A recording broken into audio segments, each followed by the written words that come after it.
बदलते परसीमन से बदलती सियासत तक, क्या 2027 में टूटेगा भाजपा का दबदबा? 27 में सिकंदरा का सिकंदर कौन? कानपुर देहात की सिकंदरा विधानसभा, जो 2012 के पूर्व राजपुर नाम से जानी जाती थी, एक ऐसी सीट जहां सियासत कभी कांग्रेस के इर्द घूमती तो कभी समाजवादी और जनता दल की राजनीति ने भी यहां अपना असर दिखाया। लेकिन वक्त बदला, परसीमन बदला और बदली सीट की राजनीतिक पहचान। आज सिकंदरा भाजपा के मजबूत गढ़ के तौर पर देखी जाती है, लेकिन सवाल बड़ा है, क्या भाजपा यह दबदबा 2027 में भी कायम रख पाएगी या फिर स्थानीय बनाम बाहरी उम्मीदवार, जाति समीकरण और क्षेत्रीय मुद्दे चुनाव की तस्वीर बदल देंगे? आइए जानते हैं सिकंदरा विधानसभा की पूरी राजनीतिक कहानी। सिकंदरा की राजनीतिक कहानी काफी पुरानी और उतार चढ़ाव भरी रही है। पुराने चुनावी रिकॉर्ड के मुताबिक शुरुआती दौर में कांग्रेस का प्रभाव यहां पर रहा। इसके बाद समाजवादी विचारधारा और निर्दलीय राजनीति ने भी इस क्षेत्र में मजबूत जगह बनाई। रामस्वरूप वर्मा इस क्षेत्र के राजनीति का एक बड़ा नाम रहे हैं। 1957 से लेकर आगे के कई चुनावों में उन्होंने अलग अलग राजनीतिक मंचों से 6 बार चुनाव जीता और क्षेत्र की राजनीति पर अपनी मजबूत छाप छोड़ी। यानी सिकंदरा की सियासत में दलीय राजनीति से ज्यादा उम्मीदवार या व्यक्तिगत प्रभाव लंबे समय तक महत्वपूर्ण रहा है। परसीमन के बाद बदली तस्वीर, फिर आया 2012 का परसीमन। पुराने राजपुर क्षेत्र और डेरापुर क्षेत्र की राजनीतिक संरचना में बदलाव हुआ और सिकंदरा विधानसभा का वर्तमान स्वरूप सामने आया। उपलब्ध स्रोतों के अनुसार 2012 में बसपा के इंद्रपाल सिंह ने भाजपा के देवेंद्र सिंह भोले को करीबी मुकाबले से हराया था। 2012 का चुनाव बेहद महत्वपूर्ण था क्योंकि इसने संकेत दिया कि सिकंदरा में मुकाबला एक तरफा नहीं रहने वाला। इसके बाद 2017 का विधानसभा चुनाव मथुरा पाल ने सिकंदरा विधानसभा सीट पर बड़ी जीत दर्ज की, लेकिन जीत के कुछ ही समय बाद उनका निधन हो गया और सीट खाली हो गई। इसके बाद हुए उपचुनाव में भाजपा ने उनके बेटे अजीत सिंह पाल को मैदान में उतारा और अजीत सिंह पाल ने सपा की सीमा सचान को हराकर उपचुनाव जीत लिया। उपलब्ध चुनावी आंकड़ों के अनुसार उन्हें 73,284 वोट मिले, जबकि सीमा सचान को 61,423 वोट मिले। यहीं से सिकंदरा की राजनीति में पाल परिवार का प्रभाव और भाजपा का संगठनात्मक आधार दोनों मजबूत होते दिखाई दिए। भाजपा की बड़ी जीत 2022 में विधानसभा चुनाव का मुकाबला फिर दिलचस्प था। भाजपा ने अजीत सिंह पाल पर फिर से भरोसा जताया, जबकि सपा की तरफ से प्रभाकर पांडे मैदान में थे। बसपा कांग्रेस ने भी अपने अपने प्रत्याशी उतारे। नतीजा आया तो भाजपा ने एक बार फिर से बड़ी जीत दर्ज की। अजीत सिंह पाल को 89,461 वोट, प्रभाकर पांडे को 894 वोट, वहीं बसपा के लालजी शुक्ला को 36,033 वोट मिले। भाजपा ने करीब 31,567 वोट के अंतर से जीत दर्ज की।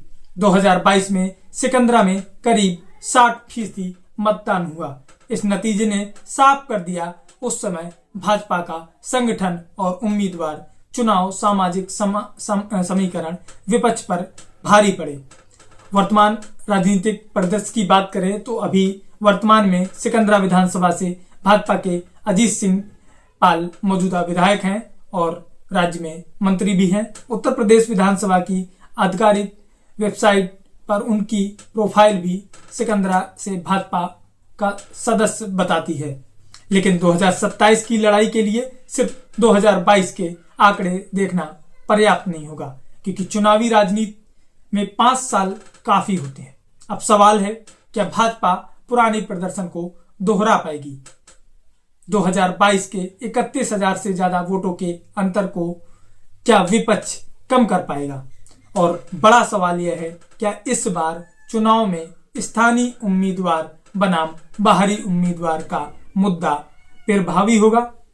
स्थानीय बनाम बाहरी की लड़ाई सिकंदरा की राजनीति को समझने वालों का मानना है कि यहाँ उम्मीदवार की स्थानीय पकड़ हमेशा महत्वपूर्ण रही है। क्षेत्र में यह चर्चा अक्सर सुनाई देती है कि प्रत्याशी सिर्फ पार्टी का चेहरा ना हो, बल्कि गांव, कस्बे और स्थानीय समस्याओं से भी सीधा जुड़ा हो। यानी 2027 में पार्टियों के सामने सिर्फ टिकट बांटने की चुनौती नहीं होगी।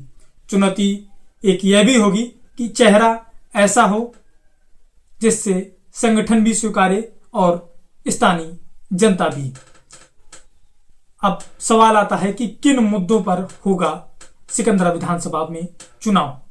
सिकंदरा के मतदाता किन मुद्दों पर वोट करेंगे। ग्रामीण क्षेत्र, क्योंकि सिकंदरा एक ग्रामीण क्षेत्र है, क्षेत्र के मुद्दे सड़क, बिजली, पानी, सिंचाई, रोजगार जैसे मुद्दे हमेशा महत्वपूर्ण रहते हैं। इसी के साथ ही युवाओं के लिए रोजगार, किसानों की आय एवं सरकारी योजनाओं का लाभ, स्थानीय स्तर पर स्वास्थ्य एवं शिक्षा की स्थिति भी चुनावी चर्चा का हिस्सा बन सकती है। यानी 2027 का चुनाव सिर्फ जाति समीकरण या पार्टी की लहर पर निर्भर नहीं करेगा और स्थानीय उम्मीदवार की स्वीकार्यता भी बड़ी भूमिका निभा सकता है। राजनीतिक समीकरण की बात करें तो सिकंदरा में भाजपा के पास फिलहाल मजबूत संगठन और मौजूदा विधायक का फायदा भी है।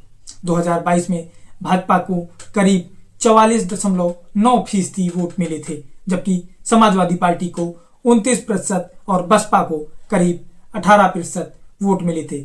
लेकिन विपक्ष के लिए सबसे बड़ा सवाल वोटों का बिखराव रोकने का है।